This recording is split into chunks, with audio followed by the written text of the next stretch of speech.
देखिए, आज की इस वीडियो में या आप ये समझ लीजिए कि आज की इस क्लास में हम आप लोगों को बताएंगे एक छोटा सा नॉर्मल प्रोग्राम बना करके, जो कि सी का एक प्रोग्राम है। ये आपका सी का फर्स्ट प्रोग्राम है जिसमें मैं आप लोगों को एक तरफ से पूरा समझाऊंगा। तो देखिए, यहाँ पर सबसे पहले जब भी आप सी का प्रोग्राम बनाएंगे तो सबसे पहले आप इसको बनाते हैं। तो ये जो दोनों होती हैं इनको हम लोग बोलते हैं हेडर फाइल।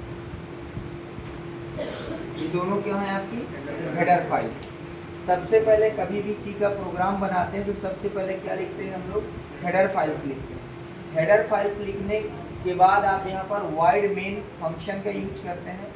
इसके बाद करली ब्रैकेट ओपन करते हैं और जो जो स्टेटमेंट आपको प्रिंट करना होता है, यानी कि जो जो लाइन प्रिंट करना होता है, वहाँ पर हम लोग यूज़ करते हैं प्रिंटफ फंक्शन। इसका यूज़ करते हैं प्रिंटफ फंक्शन। इसके बाद जब लास्ट में आपको प्रोग्राम को बंद करना होता है तो इससे पहले, प्रोग्राम को क्लोज करने से पहले आप गेट सीएस फंक्शन का यूज करते हैं और इसके बाद करली ब्रैकेट को क्या कर देते हैं? क्लोज कर देते हैं। जैसे करली ब्रैकेट आपका क्लोज हो जाता है, यानी कि प्रोग्राम आपका बन चुका होता है, इसके बाद आप प्रोग्राम को सबसे पहले कंपाइल करेंगे। जब भी आपको सी प्रोग्राम का आउटपुट जानना होता है तो आप क्या करते हैं? सबसे पहले प्रोग्राम को कंपाइल करते हैं। कंपाइल करने का शॉर्टकट क्या होता है? Alt plus F9। और इसके बाद उस प्रोग्राम को रन करते हैं तो रन करने का शॉर्टकट है कंट्रोल प्लस F9। ठीक है ना? यानी कि कंपाइल करने का Alt F9 और रन करने का कंट्रोल प्लस F9। इसके बाद आपका आउटपुट आ जाता है। तो देखिए, आप लोग यहाँ पर लिखा है हेलो माय डियर स्टूडेंट्स, तो वहीं पर भी यहाँ लिख कर आया hello my dear students. Line को चेंज करने के लिए /n लगाते हैं। जिस प्रकार से HTML में लाइन को ब्रेक करने के लिए BR टैग का यूज करते हैं, वैसे ही यहाँ पर क्या लगाते हैं? /n। जैसे आप /n लगा देंगे तो यहाँ से लाइन ऑटोमेटिक क्या हो जाती है? चेंज हो जाती है। और यहाँ पर लिखा this is first program of C, वही चीज़ यहाँ पर लिखा है। तो यहाँ तक समझ में आ गया आप लोगों को? अब आगे की इसमें आपको मैं ये समझाता हूँ किसको क्या कहते हैं। तो देखिए, जब आप हेडर फाइल में हैश लगाते हैं तो हैश क्या है? हैश एक प्री प्रोसेसर डायरेक्टरी है। क्लियर?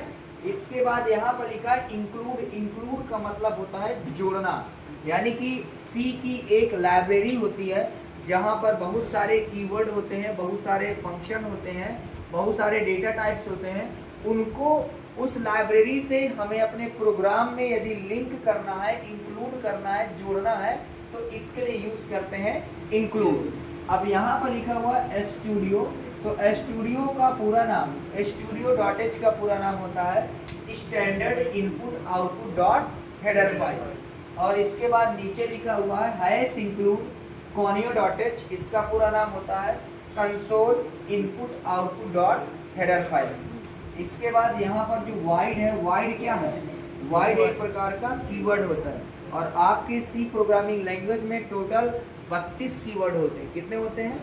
32, यानी कि 32 keywords in the C language. Again यहाँ पर लिखा हुआ है मेन। मेन क्या होता है? एक फंक्शन होता है।